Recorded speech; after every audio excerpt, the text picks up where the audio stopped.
cordial bienvenida a nuestro webinar del mes. Hoy estaremos hablando sobre la mejor forma de vivir con un balance en la salud mental. Sisnova, tu seguro en salud como parte de su misión y enfoque en la prevención, cuenta con este programa llamado Prevención y Salud, el cual consta de brindar información de valor sobre enfermedades o padecimientos de mayor frecuencia y preocupación en México. El día de hoy tenemos como invitadas especiales a la licenciada en Psicología Alejandra Ávila y la psiquiatra doctora Daniela Rodríguez, ambas residentes de la ciudad de Querétaro. Al final de esta sesión estaremos compartiendo los datos de cada una de ellas por si alguno de ustedes desea agendar una cita en particular. El tema de hoy es muy interesante y debido a la pandemia actualmente se ha tomado una importancia aún mayor, ya que cada vez más personas se preocupan por su salud y bienestar. Para el desarrollo de este tema, hemos preparado una serie de preguntas que nos enviaron nuestros asistentes y que pediremos a nuestros especialistas responder. Para iniciar, me gustaría que definiéramos qué es la salud mental. Licenciada Alejandra Ávila, ¿podría darnos una pequeña definición? Hola, muy buenos días. Claro que sí, con mucho gusto. La salud mental es un estado de equilibrio que se encuentra en las personas. Una palabra que pudiera definir muy bien la salud mental es el bienestar. Em, la capacidad que tiene una persona de afrontar dificultades, de ser productivo, de tener buenas relaciones, una buena autoestima y ser consciente de sus propias capacidades, así como el contribuir a la sociedad. Entonces, como salud mental, pudiéramos definirlo como un estado de equilibrio Muchas entre las gracias. principales áreas de la vida. Excelente, muchas gracias. Doctora Daniela, ¿algo que usted quisiera agregar? Pues bueno, no, o sea, la salud mental es como parte justo de la salud general del individuo, ¿no? Y sí es bien importante esta parte que menciona la licenciada, de que el paciente o la persona sea capaz de explotar todas sus capacidades, ¿no? Y de disfrutar su vida, de llevarla a las habilidades a que él o ella quiera desarrollar y que sea capaz de hacerlo con toda la posibilidad, con toda la potencialidad que estén manejando, ¿no? Realmente sin salud mental no hay salud, así, franco. Entonces sí es como bien importante mantenerlo, ¿no? Mantener en mente que para ser individuos, como dice la licenciada, individuos plenos, tenemos que tener salud mental, ¿no? Ok, muy bien. Doctora, ¿nos podría mencionar entonces algunas causas por las que se puede adquirir una enfermedad mental? Qué buena pregunta. Mira, realmente la situación con las enfermedades mentales es de que no solo vienen de una sola causa, ¿no? O sea, realmente el modelo actual que manejamos es múltiple.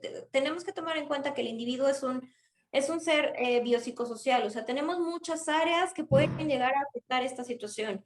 La realidad aquí es de que la enfermedad mental puede venir, sí, por causas hereditarias, o sea, por causas genéticas, puede venir por causas ambientales, puede venir por causas hormonales, puede venir por, bueno, mil cosas, porque el individuo no tiene las adecuadas herramientas para enfrentarse a los estresores externos, a los estresores internos, pero la verdad es de que la salud mental normalmente es una situación tan compleja que viene por demasiados estresores al mismo tiempo sobre un individuo que no tiene la adecuada capacidad de manejarlo y termina generando una disfunción en alguna de las situaciones, ¿no? Vaya, ¿de dónde vienen? Pues de todos lados.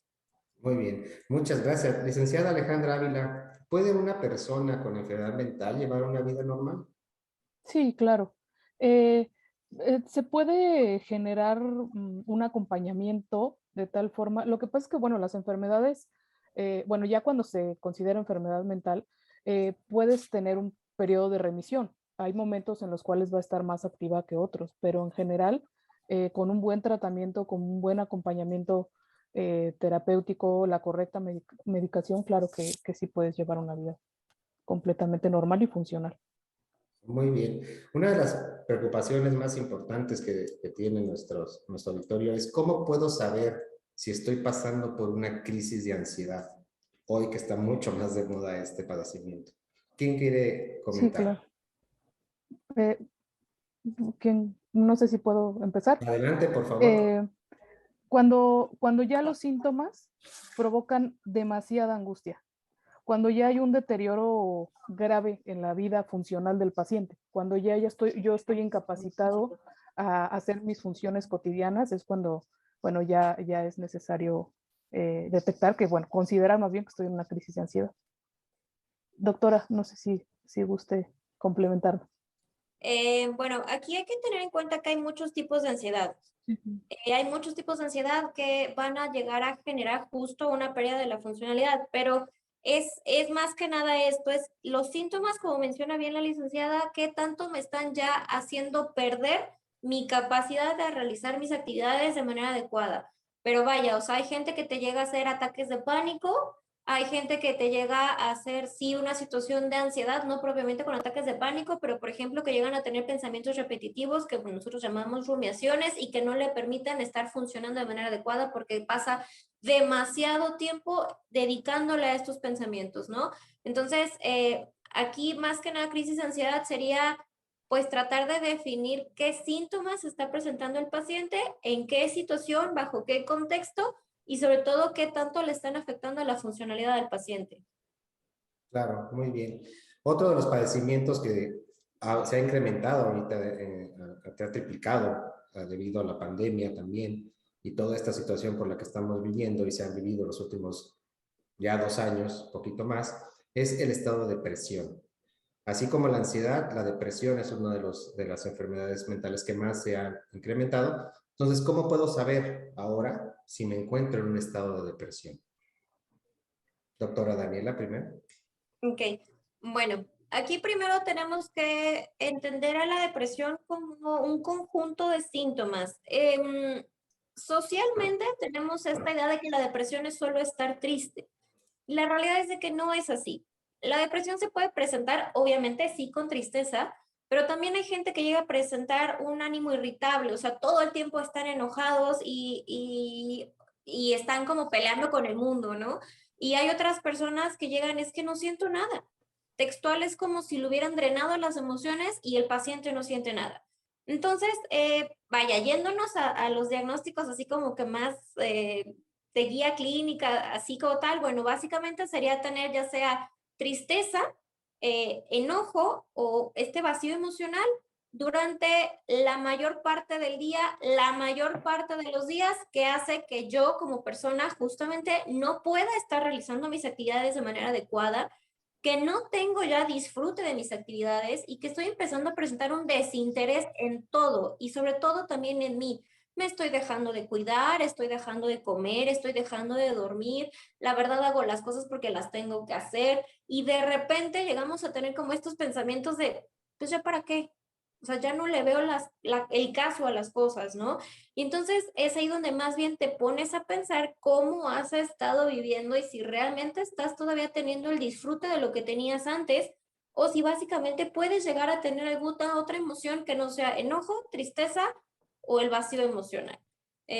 La depresión como tal, repito, es un conjunto de síntomas en los que no nada más son las situaciones emocionales, sino alteraciones de apetito, del sueño, de la energía y a veces también hay fallas de memoria o atencionales. Ok, muy bien, muchas gracias, doctor. Licenciada Alejandra Ávila, ¿qué puede desencadenar un problema de salud mental? Bueno, hay varios factores, dentro de ellos situaciones externas, o sea, cosas en el día a día que nos puedan llegar a generar una impresión, un trauma, algo que no podamos manejar.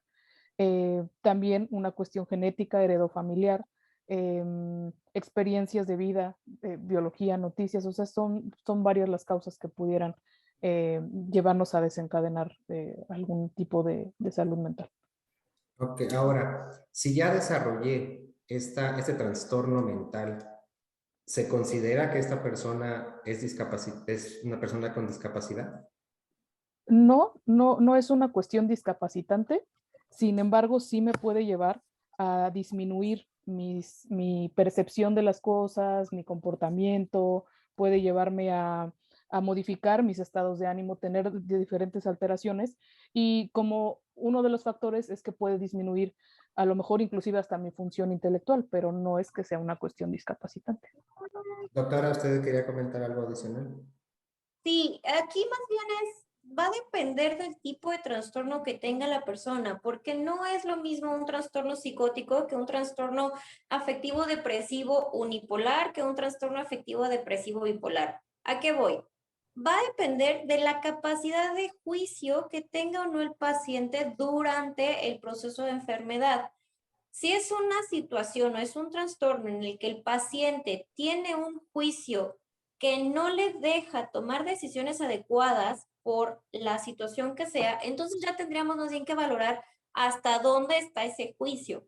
Pero vaya, dentro de un paciente, dentro de la vida de un paciente con ansiedad o con depresión, a menos de que llegue a tener síntomas psicóticos que justamente se definen como una pérdida del contacto con la realidad, el paciente no tiene bajo ningún contexto una situación de discapacidad. Y esto sí es bien importante. Ahora, también tenemos que tomar en cuenta el trasfondo del paciente, qué coeficiente intelectual tiene, si ya venía antes con alguna situación que le impidiera tomar adecuadas decisiones o que le generara una disfunción franca. Entonces, la realidad para esta situación de discapacidad, repito, depende de cada situación, pero la verdad es de que en la mayor parte de las personas no, bajo ningún contexto, representa una situación de discapacidad. Ok, excelente. Ahora, bueno, lamentablemente todos nosotros estamos expuestos a tener situaciones lamentables como alguna pérdida de algún ser querido, problemas en el trabajo, en el matrimonio, en la familia, y siempre estamos expuestos a tener eventos adversos durante la vida. Entonces, ¿cómo tener un balance mental sano cuando una persona enfrenta estas situaciones adversas? ¿Cómo poderlo mantener? ¿Quién quiere? Doctora, Adelante, licenciada Alejandra. bueno, una forma de tener mayor balance mental es con recursos como la terapia, poder descansar, la alimentación, ejercicios de respiración. Algo muy importante son personas de soporte, ¿no? O sea, con quién cuento, quién puede estar dándome este apoyo también, cómo está mi interacción social también. Practicar la gratitud también es muy importante, como el que el paciente pueda ver las fortalezas que sí tiene en su vida a pesar de la situación adversa que atraviese, poder enfocarnos también en lo positivo y en lo que sí se tiene. Doctora, en su práctica médica con sus pacientes y más ahorita que con esta pandemia muchas familias han perdido a seres queridos, ¿cómo le recomienda usted a sus pacientes que mantengan esa salud y equilibrio mental? Yo creo que es bien importante, como lo mencionó la licenciada. La realidad es de que la psicoterapia te ayuda horrible, ¿no? Porque realmente la psicoterapia lo que va a hacer es ayudarte a cambiar justamente la organización de las experiencias. O sea, digamos, el medicamento, como le digo a todos mis pacientes, el medicamento solamente es un flotador. O sea, sobre todo en la parte de ansiedad y depresión, el medicamento lo único que va a hacer es ayudarte con los síntomas físicos. Pero la realidad es de que para que tú puedas estar manejando justo estas situaciones estresantes, tienes que aprender a cambiar o a ver las cosas desde otra perspectiva. Y eso es en lo que te ayuda la psicoterapia. Todos, de verdad, todos deberíamos de tener un proceso psicoterapéutico, porque la realidad es de que nosotros a veces no logramos percibir las cosas de manera objetiva, porque nos enfocamos demasiado justo en nuestras broncas. Entonces, lo que hace la psicoterapia es justamente ayudarte a desarrollar herramientas de afrontamiento de problemas que no tenías y que las empieces a aprender, o a fortalecer estas herramientas. Y asimismo te ayuda también con tus mecanismos de defensa. Y te ayuda también a posicionarte en la situación de, yo también tengo la capacidad de hacerle daño a los demás. No son los demás los que tienen el problema nada más. Es una situación global y que yo soy parte de ese problema. Entonces, la psicoterapia es bien importante para poderte dar cuenta de estas situaciones y de trabajar y mejorar tus herramientas. Para tener un adecuado balance mental, pues también tienes que entender, te digo, que no nada más son ellos los del problema, sino que tú también participas y cómo lo puedo cambiar y cómo voy a responder. Claro. Tenemos una pregunta del público, una ¿Sí? pregunta directa. Dice, buen día. Creí que el año pasado estaba asimilando la condición que vivíamos por la pandemia, pero un buen día me levanté con vértigo, el cual me duró 4 meses. Efectivamente nos tenemos que atender, pero por nuestro trabajo, ¿cómo lidiar con las demás personas que igualmente se encuentran con falta también de salud mental? Licenciada Alejandra, ¿gusta hacer algún comentario? Sí, bueno, es importante, como mencionaba, el saber con qué recursos cuento, de qué forma yo puedo hacerme lo más ameno posible el entorno, cuál es mi irritabilidad hacia el entorno, identificar cuál es el proceso el cual yo estoy atravesando para poder primero expresar, liberar, como comentaba la doctora, ayuda mucho, simplemente el hecho de la psicoterapia va a ayudar a que nosotros podamos drenar nuestras emociones, el hecho de platicarlo en sí, de sacar y liberar, ya por default nos va a traer muchísimos beneficios. Esto va a aumentar mi capacidad de tener resiliencia, que es adaptarme a las dificultades que voy teniendo en el día a día, pero sí definitivamente buscar un espacio de ayuda para que yo pueda sobreponerme mejor a los eventos del día a día. En caso de, bueno, el tema de la pandemia, había una cuestión de aislamiento que obviamente generó todavía mucha más problemática emocional, pero bueno, el ver de qué formas yo puedo acercarme a algún tipo de recurso, inclusive desde los factores externos como la música que escucho si estoy en una oficina, por ejemplo, la música de fondo que me está influenciando a nivel inconsciente, los espacios que yo busco para respirar, para conectar conmigo, el autocuidado, son factores que pueden ayudar a sobrellevar mejor las problemáticas del día a día. Doctora Daniela. Bueno, es que aquí es bien importante poder y aprender a identificar lo que es mío de lo que es de los demás. La realidad es de que como seres sociales, como entes sociales, estamos acostumbrados justamente a manejarnos a través de emociones.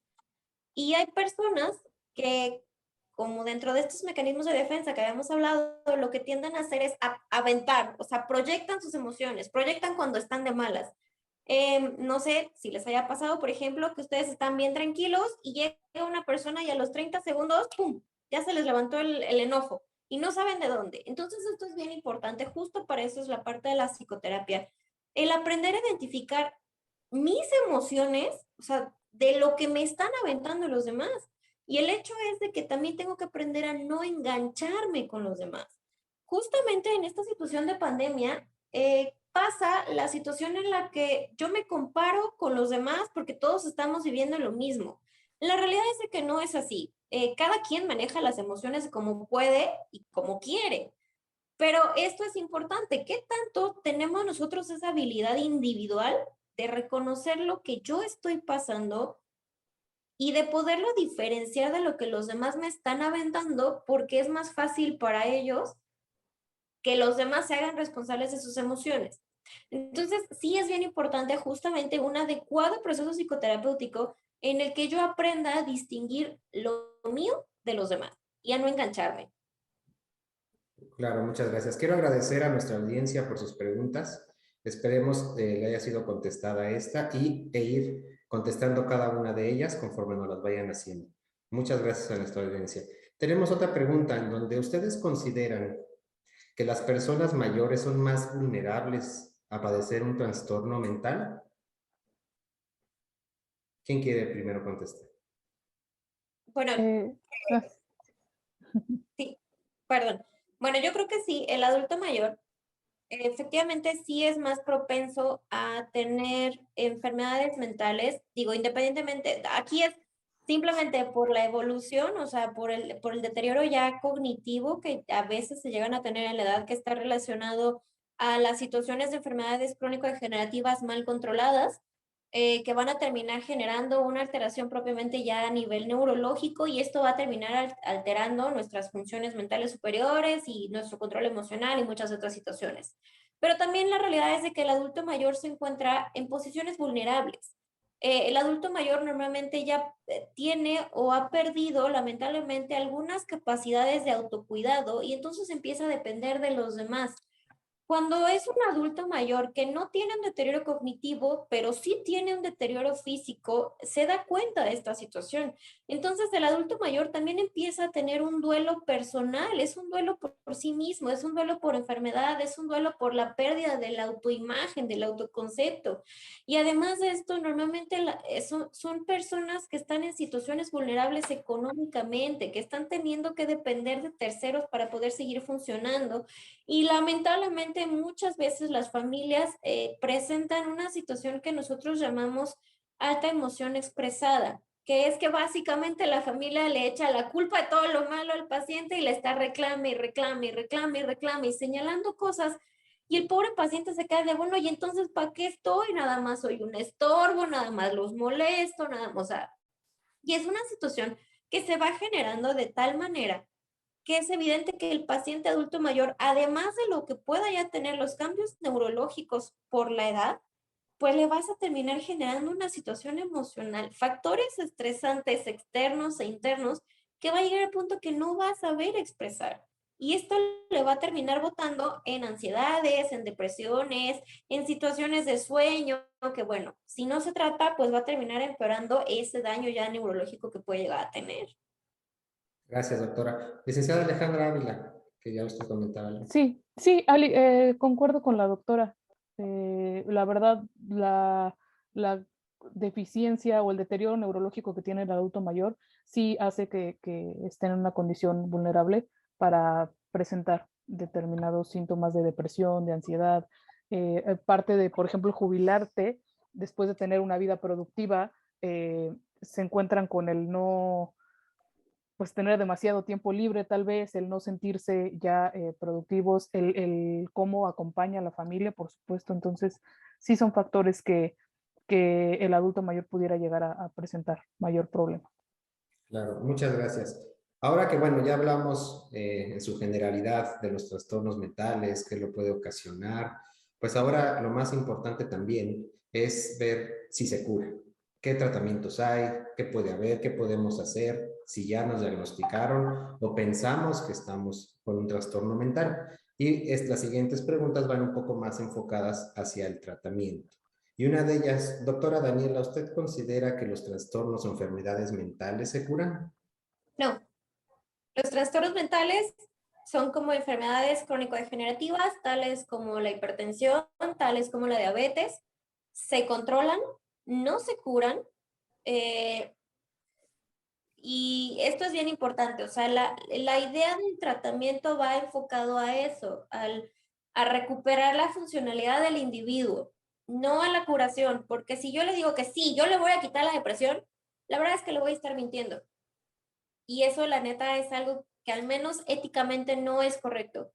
Y por otro lado, pues vaya, o sea, es entender esto, ¿no? Que tal como las otras enfermedades, pues no tiene nada de malo.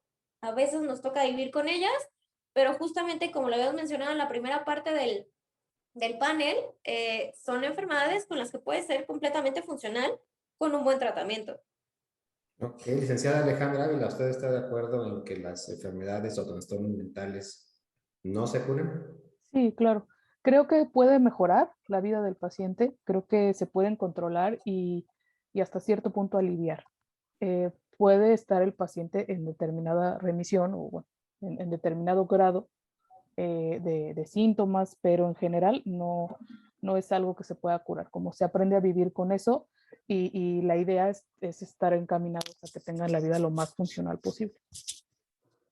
Muy bien, muchas gracias. Tenemos más preguntas de la audiencia. Una vez preguntan por aquí, dice, ¿por qué consideran que la ansiedad está siendo un tema frecuente en las personas? Bueno, en mi caso, la verdad es de que sí se ha aumentado la consulta por temas de ansiedad, pero la verdad también creo que tiene que ver por el hecho de que como ya no está tan estigmatizado como antes, la gente se empieza a atrever a hablar de esta situación y entonces ya lo podemos identificar más. Ahora, por otro lado, La realidad es de que hace 100 años no había una pandemia. Entonces, no es una situación a la que estemos acostumbrados. Finalmente, tomando en cuenta estos últimos 2 años, fue un cambio drástico en el estilo de vida, en la manera de relacionarnos, de socializar, de trabajar. Entonces, la verdad es de que no estamos acostumbrados muchos a llevar los cambios de manera adecuada. Todo cambio implica un estrés. Entonces, es normal que ante estos cambios tan súbitos me bote la ansiedad. Por eso yo creo que sí, la verdad es de que sí ha estado aumentando la prevalencia de ansiedad a nivel mundial. Para usted, licenciada Alejandra Ávila, en sus consultas se han incrementado por el tema de ansiedad. Muchísimo, la verdad, sí, fue muy notorio el cambio. Yo, como comenta la autora, sí, creo que son múltiples factores, pero creo que particularmente en la pandemia, pues factor encierro, esto también me lleva como una fobia social. Encuentro que en los pacientes estamos teniendo miedo hasta cierto punto de salir y más allá de contagio de virus, sino yo estoy teniendo problemas para relacionarme con otro ser humano, con otras personas también. La falta de contacto, la adaptación repentina, ¿no?, a un cambio de vida que se nos dijo que era una semana, luego 15 días y bueno, ¿no?, ya fue a 2 años. Y pues obviamente la influencia directa e indirecta de los medios de comunicación, esto también aumenta mi miedo, mi sensación de vulnerabilidad y ante eso pues bueno, voy a disparar diferentes síntomas de ansiedad. Sí, totalmente de acuerdo. Hoy nos da hasta más miedo de acercarnos a las personas y preferimos mantener la distancia. Bueno, Y bueno, como también nuestra forma de relacionarnos cada vez es mayor a través de medios digitales, sí, cuando tengo una persona de frente, ya estoy teniendo, sobre todo los jóvenes, generaciones que vienen debajo de nosotros, hay una como resistencia al contacto visual, por ejemplo. así es, así es. Muchas gracias. Tenemos otra pregunta en directo. Dice, ¿cómo ayudar a los adolescentes en esta etapa donde la autoestima y el autoconocimiento está aún en proceso de formación, en el tema de buenos hábitos, de una buena comunicación y reconocimiento de sus propios sentimientos? Doctora Daniela, ¿cómo poder ayudar a estos adolescentes, a ese segmento tan complejo del ser humano? Qué excelente pregunta, o sea, de verdad se acaba de llevar las palmas.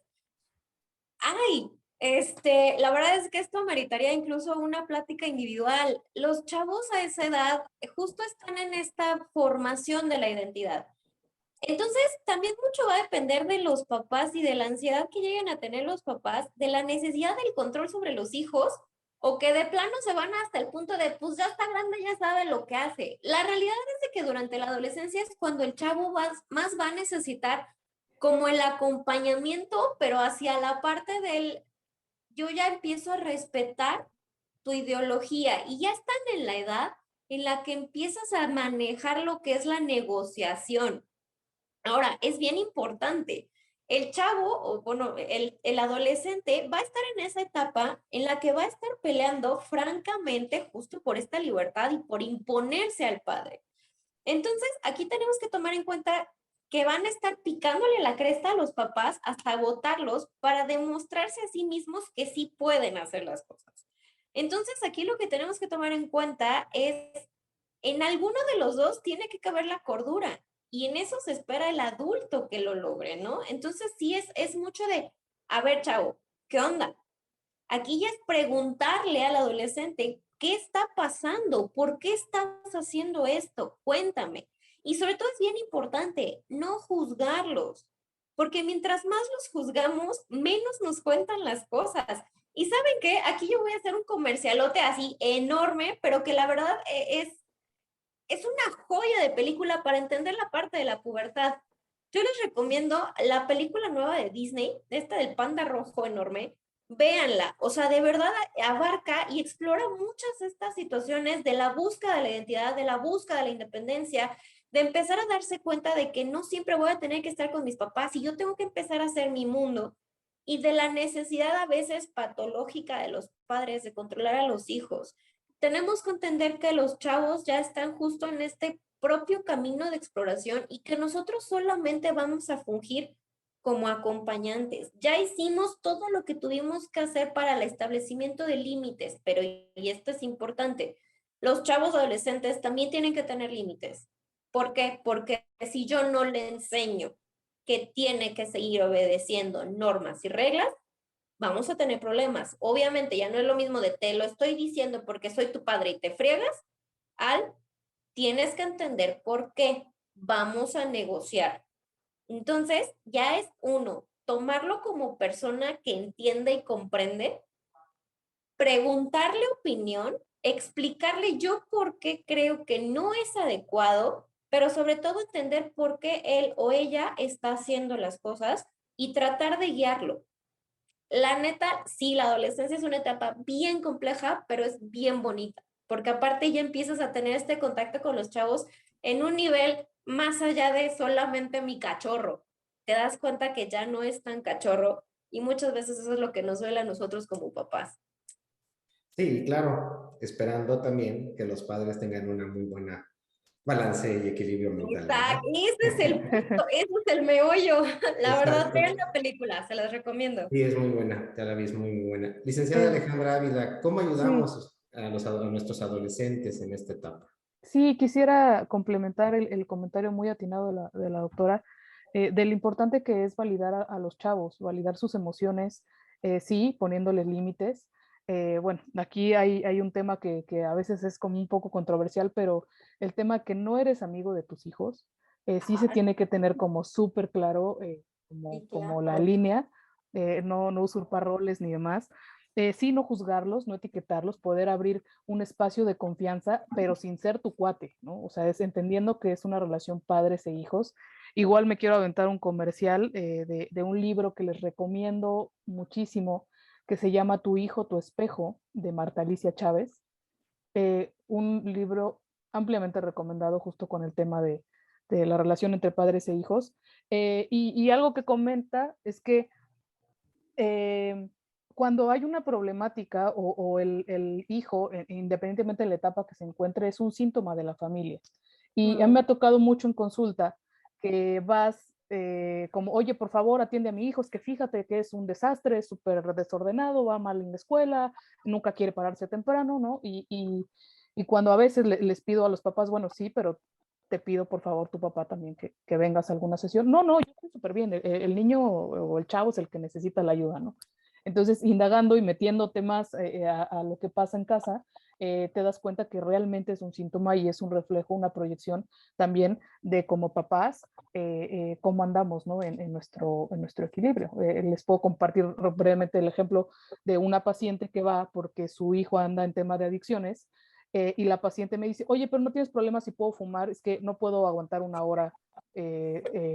Si veo que tienes una ventana muy grande, entonces no hay problema si fumo mientras estamos en la sesión, ¿no? Entonces dices, bueno, quieres que tu hijo atienda su tema de adicciones cuando evidentemente ahí traemos un tema personal también con ellas, ¿no? Entonces el espejo y la proyección, pues ahí hacernos cargo como padres también de eso también. Muchas gracias. Estoy seguro que ayudamos mucho a la persona que nos mandó esta pregunta. Regresando un poquito con las preguntas más enfocadas al tratamiento, ¿cuándo consideran ustedes que debemos buscar ayuda ya de un especialista? Licenciada Alejandra. Eh, Fíjate, sí, perdón, doctor. Adelante, licenciada. Bueno, cuando definitivamente cuando tu vida ya no tiene un orden, cuando ya no tenemos autocontrol, cuando las cosas, este sentimiento de creer que ya no podemos solos, es también conectar con nuestra intuición y poder identificar que algo en nuestra vida no está bien o pudiera estar mejor, ¿no? A veces no es necesario que estemos atravesando por una situación de crisis para pedir ayuda, a veces simplemente pudiéramos estar un poco mejor. Ok, doctora Daniela, ¿cuándo usted le recomendaría que ya se debe de ver a un especialista? pues en esta parte justo digo que tenemos que ser lo suficientemente conscientes para darnos cuenta cuando estamos cambiando nuestra manera de funcionar. Cuando ya llegamos al punto, la verdad de, pues, me levanto, nada más abro los ojos y es de, ay, otra vez tengo que ir a trabajar, cuando ya no estoy disfrutando las cosas, cuando mi relación con mi familia, con mis seres más cercanos, cada vez está más ríspida, de todos nos estamos peleando, yo no me siento pleno, no siento que estoy disfrutando las cosas, no entiendo qué está pasando. em, Cuando estoy fallando ya en el trabajo porque no estoy poniendo atención, porque ya siento que pues, no tiene sentido lo que estoy haciendo en el trabajo también. Esto es bien importante. La realidad es de que creo que, perdón aquí, pero esperar a que yo sentir que ya no puedo más es porque plano ya estoy, perdón, con un pie en el abismo. Porque la realidad es de que esto va avanzando, va avanzando, avanzando. Y llegar al punto de sentir ya no puedo más es porque algo tuvo que estar pasando antes, porque ya me sentía cansado desde antes, porque ya yo empecé a tener fallas desde antes. Entonces, esto es importante. Tenemos, creo que, hacer un examen de conciencia y preguntarnos a nosotros mismos, ¿estoy bien? O sea, ¿estoy disfrutando de lo que hago? ¿Estoy disfrutando? ¿Me caigo bien? O sea, ¿podría yo de manera objetiva pasar un 15 minutos conmigo mismo en un cuarto solo? Y si de plano es de, no, neta, no, pues entonces no te esperes a llegar al no me quiero levantar de la cama. Entonces, aquí sí ya es, con toda razón, voy a buscar un psicólogo, voy a buscar a alguien que me ayude, porque también se vale de, no sé qué quiero, no sé para dónde voy, qué está pasando.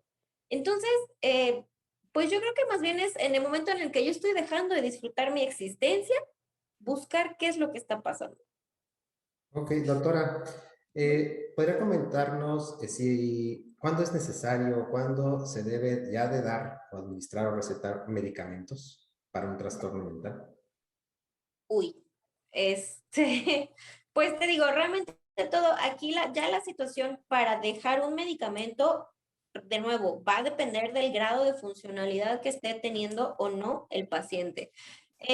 También obviamente pues para eso tiene que ir a valoración, porque no es lo mismo, por ejemplo, una situación en la que falleció mi papá, falleció por COVID, yo no pude ir al velorio, no pude hacer todo mi ciclo de despedida y me empiezo a sentir mal, que eso puede salir perfectamente con un acompañamiento tanatológico en su caso, a, por ejemplo, si tiene 3 meses de fallecido, voy mejorando a, llevo un año, falleció hace un año y yo sigo mal y no dejo de llorar cada que me acuerdo y la verdad es de que esto, o sea, ya depende de cada una de las situaciones, o sea, esos son casos bien individualizados en el momento en el que yo ya considero que el paciente requiere o no de un fármaco. Aquí es importante, ¿no? Recalcar esa parte, porque muchas veces las personas piensan que si los estamos mandando, los van a mandar con un psiquiatra, es inmediatamente los van a medicar, los van a dar ansiolíticos, van a dormir, etcétera, ¿no? Entonces, por lo que usted nos está comentando, no es así. Es primero una previa evaluación y es como último recurso dar algún fármaco. ¿Es correcto? Sí, sí, sí, sí. O sea, Teo, aquí ya tienes, Teo, tienes que valorar este contexto de las herramientas con las que cuenta el paciente y si esas herramientas ya están siendo suficientes o no para poderle ayudar a manejar los síntomas. Ujú. Los síntomas físicos son los que van a meritar el tratamiento farmacológico y ya en el caso de la ansiedad, bueno, eso ya sería como meternos a más rollos del pensamiento, qué tipo de pensamiento tiene, bueno, una situación ya más específica que se lleva durante valoración, pero la realidad es de que sí, no todos los pacientes que van al psiquiatra van a salir con fármaco, al menos no conmigo, y la verdad es que es una decisión que se hace en conjunto con el paciente. Yo como médico lo que tengo que hacer es plantearte, te estoy encontrando esto y esto. Yo considero que podríamos empezar fármaco. O de plano, cuando sí ya te veo muy tronado, es, no te estoy preguntando, te estoy diciendo que necesitas medicamento. Si lo tomas o no, al final es tu decisión. Pero sí es bien importante que podamos tener esta comunicación clara con el paciente y sí, sobre todo entender el hecho de no porque te vayan al psiquiatra vas a salir con fármaco. Así es. Licenciada Alejandra Ávila, ¿es posible evitar tomar medicamentos para los trastornos más comunes mentales? Sí, bueno, el simple hecho de tratamientos de conversación, ¿no? El diálogo va a ayudar, ¿no? A aliviar un poco el síntoma. Pero obviamente depende, es como dice la autora, es bien individual, depende muchísimo el caso. No podemos tratar como a todos por igual. En sí, el hecho de dialogar, de drenar, de trabajar con la conversación ayuda muchísimo. Pero sí se puede evitar. Sí, es correcto. Muy bien. Tenemos otra pregunta de nuestro auditorio, en donde dice, nosotros como agentes asesores de seguros, ¿cómo podríamos entender y recomendar acciones con nuestros prospectos y clientes? ¿Mm?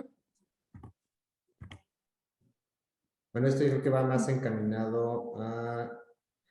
Entiendo que es un poquito como de ansiedad, porque obviamente nuestros asesores o agentes que se dedican a, pues, a vender nuestros seguros, productos, pues siempre están expuestos a muchas emociones de rechazo, de ansiedad en el aspecto de si me van a comprar, si lo estoy haciendo bien, si voy a ganar. Creo que va un poquito por ahí encaminada la pregunta de cómo podemos pues ayudarlos un poquito a ellos con esta ansiedad, ¿no? Que se genera por su propia profesión. Sí, bueno, atenderse. Eh,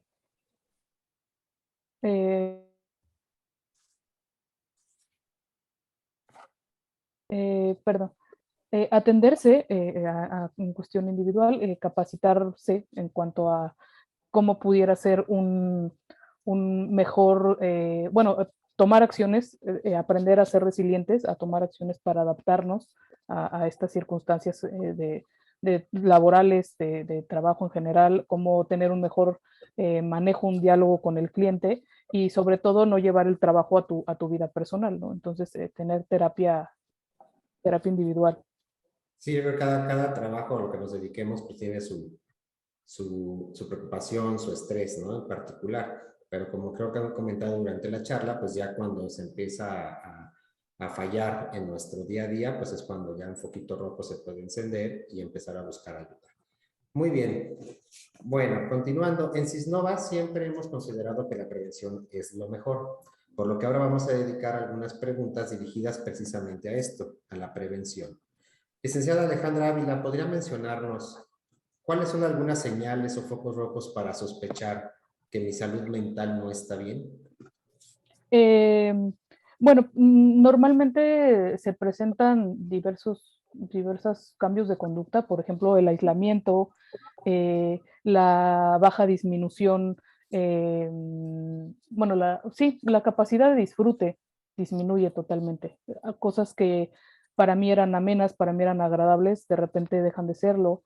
El no conectar con la alegría, no disfrutar de repente las cosas que se me hacían sencillas me parecen difíciles o me cuesta trabajo hacer las cosas simples. Volvemos a reexperimentar síntomas, caemos nuevamente como en ciclos viciosos, como de tristeza, apatía generalizada. Y pues cambios en el comportamiento, como desinterés también, desinterés por las cosas en general. Claro. Doctora Daniela Rodríguez, ¿existen herramientas o ejercicios que podamos practicar para mantener un balance mental óptico en nuestra vida cotidiana, en nuestra casa? ¿Algo que usted pueda recomendar? Sí, pero bueno, primero, para complementar la pregunta anterior, creo que o sea, síntomas francos en donde dices algo está pasando es, no estoy durmiendo o estoy durmiendo de más, estoy dejando de comer o estoy comiendo de más. Eso es uno de los síntomas, son dos de los síntomas principales en los que tú te tienes que fijar para darte cuenta que algo está pasando. Normalmente nos llevamos años con insomnio. El insomnio bajo ningún contexto es normal y normalmente es porque algo está pasando. Entonces esto sí es bien importante, los cambios conductuales en los hábitos de sueño y en los hábitos de apetito. Ahora, regresando a la pregunta que me dirigían, herramientas, bueno, creo que esto lo podría, me podría ayudar más la licenciada, pero sí es, por ejemplo, hay técnicas de terapia cognitivo-conductual que te ayudan como a relajar, a frenar el pensamiento, respiraciones, obviamente la parte ya como médico hablando, pues la parte del ejercicio, sobre todo aeróbico, o sea, ejercicio cardiovascular, te va a ayudar mucho a la parte de la depresión. Sí te ayuda para depresiones leves, También hay cambios de los hábitos alimenticios, o sea, disminuir grasas, disminuir picantes, ya tendríamos que mejorar dietas, dejar de comer azúcar, abandonar el hábito de tabaco, sustancias, alcohol, cocaína, piedra, bueno, todas estas sustancias llegan a generar alguna situación cerebral que terminan alterando propiamente las emociones. Eh, y bueno, pues esto que les digo, relajación, meditación, técnicas de respiración, ejercicio, dieta, ejercicio, buen sueño, higiene de sueño. Eh, bueno, creo que es como muy global el asunto, pero por ahí va. Ay, no escucho. Perdón, licenciada Alejandra, ¿usted qué recomienda para que podamos hacer en nuestra vida cotidiana para mantener un equilibrio o balance mental sano? Sí, inclusive, bueno, técnicas hay desde la psicoterapia, técnicas de manejo del estrés, igual, como comentaba la doctora, ejercicio, técnicas meditativas, particularmente yo he encontrado una muy buena respuesta en una técnica que se llama mindfulness, que es atención consciente, atención plena, para estar como más presente en el aquí y el ahora. La alimentación, hoy se comprueba que hay alimentos que promueven cierta modificación en el estado de ánimo. Técnicas de positivismo, obviamente evaluar cómo está mi entorno también, porque somos seres sociales, también muchas veces yo puedo tener una muy buena actitud, pero llego a un entorno hostil y evidentemente por adaptación también empiezo a tener conductas hostiles, ¿no? Poder identificar este tipo de puntos para poder pues tener la mejor salud mental posible, técnicas de expresión, ¿no? Como hablábamos de la terapia como descarga y como drenaje a través del poder dialogar. Y bueno, trabajo de conciencia. En terapia trabajamos mucho en el presente, dónde está tu mente, para ayudar a podernos, eh, a poder mejorar nuestra salud mental. Gracias. Ahora, para ambas, ¿es recomendable siempre tener algún tipo de terapia, incluso aunque no tengamos algún síntoma o alguna alteración mental? ¿Ustedes recomiendan? Sí, Sí, totalmente. Como preventivo, bueno, creo que todos en general necesitamos en algún punto de nuestra vida. completamente. Sí. Ok. Y bueno, ¿es necesario acudir con un psiquiatra para una terapia general? Esto es lo pregunta también el público, si es necesario acudir con un psiquiatra para terapia general o se va primero con el psicólogo. Es que muchas veces está un poco la confusión en cuándo acudir con un psicólogo, cuándo acudir con una psiquiatra. Insisto, para muchas personas piensan que el psiquiatra es para dar fármacos y la psicóloga para ir a platicar. ¿Ustedes cómo podrían separar esta situación, doctora? Pues creo que más está dependiendo otra vez, del compromiso de la funcionalidad del paciente. Ahora, también va a depender con quién vas a ir, porque hay psiquiatras que solo son psiquiatras, habemos algunos que somos psiquiatras y psicoterapeutas, y hay algunos que son psicoterapeutas a secas. Entonces, más bien depende del tipo de atención que estés buscando. Y aquí esto es bien importante, porque no todos los psicólogos dan terapia y no todos los psiquiatras dan terapia. La realidad es de que para tener un buen acompañamiento psicoterapéutico tienes que ir con alguien que tenga formación en psicoterapia. Y esto es algo que lamentablemente no tenemos como bien claro. Ahora, sí, la realidad es de que si tienes una depresión leve, que puedes salir con psicoterapia, que puedes salir con dieta, con ejercicio, pues yo no te voy a mandar medicamento, pero sí te voy a mandar a la terapia. Ahora, si son tus rasgos de personalidad los que te están generando más problemas, te voy a mandar a psicoterapia. O sea, por eso es la situación de que tiene que ser una valoración individualizada y bien específica. Eh, sí, la realidad es de que si nada más te mandan para ver si yo ya tengo, si yo te doy el medicamento, pero tú ya tienes un proceso psicoterapéutico, pues sí te voy a decir, no, no vengas conmigo. Ya después, si eventualmente alguna situación se exacerba o se cruza algo, bueno, entonces ya lo valoramos. Pero de primera instancia, pues no, no te voy a soltar chocho nomás porque sí. Uh -huh. Licenciada Alejandra, ¿algo que desee agregar? Sí, no, estoy de acuerdo con la doctora. Es una cuestión bien individual, son necesidades particulares de cada paciente, porque también luego quieren el medicamento, pero no quieren asumir la responsabilidad de lo que le causa, ¿no? Determinada eh, pues, situación emocional, ¿no? La terapia es para hacerte cargo, para responsabilizarte de tus emociones, de tu mente, de tus conductas, y bueno, la psicología o la psicoterapia no sustituye la medicación, pero la medicación sí tiene que ir necesariamente acompañada de un Sí, proceso terapéutico. Muy bien. Bueno, y por último, es muy conocido por todos nosotros que hay mucha resistencia por mucha gente en acudir con un psicólogo, con una psiquiatra. ¿Qué problemas puedo yo tener si a pesar de que ya estoy faltando a mi día a día, a mis actividades cotidianas por algún trastorno mental, no lo quiero aceptar, no tengo esa resistencia a acudir con un profesional? ¿Qué problemas puedo tener si no voy con ustedes, si no tengo un balance mental adecuado? ¿A qué Pues, podría dar? pues los principales síntomas es insomnio, irritabilidad, baja tolerancia a la frustración, problemas interpersonales, o sea, normalmente empiezo a tener conflicto con mi entorno, aislamiento, depresión, la inhibición del disfrute, o sea, sí pueden llegar a ser como varios los síntomas o los Doctora, ¿quiere cambios. agregar algo? pues, o sea, ¿qué puede pasar? Que sigas sin disfrutar tu vida. O sea, la realidad es esa. Y creo que ese es el meollo del asunto, ¿no? Que no tengas una vida plena, que no tengas una vida sana, que sigas sufriendo.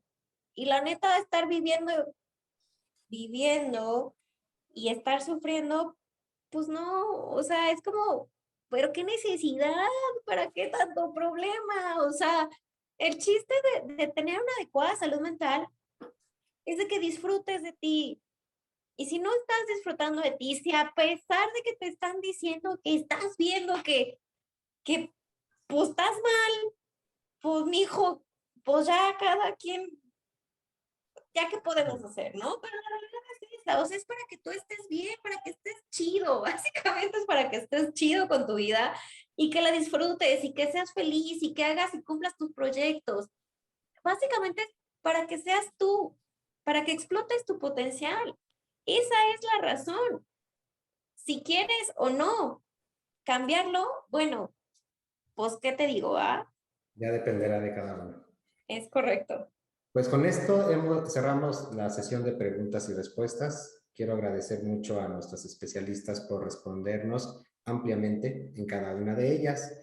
Pero antes de dar por concluida nuestra plática de hoy, quisiéramos hacer una breve encuesta a nuestros asistentes. En su pantalla están apareciendo algunas preguntas, las cuales nos podrán ayudar en el desarrollo de las próximas pláticas, de las próximas webinars. Aquí viene como la pregunta número 1, ¿cuál es tu género? Hombre, mujer, ¿cuál es tu edad? En el rango en el que se encuentren, seleccionarla. ¿Cómo te enteraste de nuestro webinar? Del 1 al 5, ¿qué tan probable es que recomiendes nuestros webinars o nuestras pláticas? ¿El contenido te fue de utilidad? Y por último, ¿en qué horario te gustaría que fueran nuestros webinars? Esperamos que empiecen a contestar la encuesta. Y a continuación vamos a dar los datos, vamos a compartirles los datos de nuestros especialistas para que puedan tener contacto directamente con ellas. Está la doctora Daniela Ruiz, psiquiatra de Enlace y Psicoterapia. Puede ser consulta online, puede ser consulta presencial. Aquí viene su teléfono de WhatsApp, su correo electrónico, su página de Facebook y su dirección.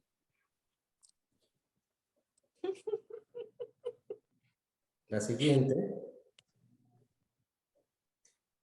la doctora Alejandra Ávila Pérez, ella es licenciada en psicología, también da consulta online y presencial. Aquí tenemos su correo electrónico y su número celular para hacer alguna cita directamente con ellas.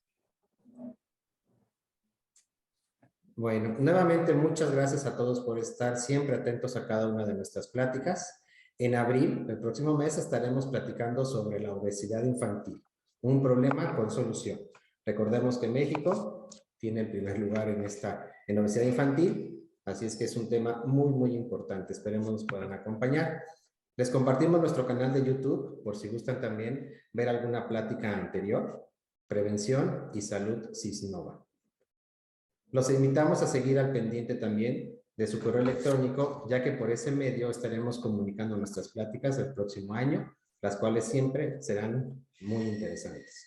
Nos dará mucho gusto poder seguir compartiendo toda esta información que pueda ayudarte a ti, a tus amigos y a tu familia. Muchas gracias y nos vemos en la próxima.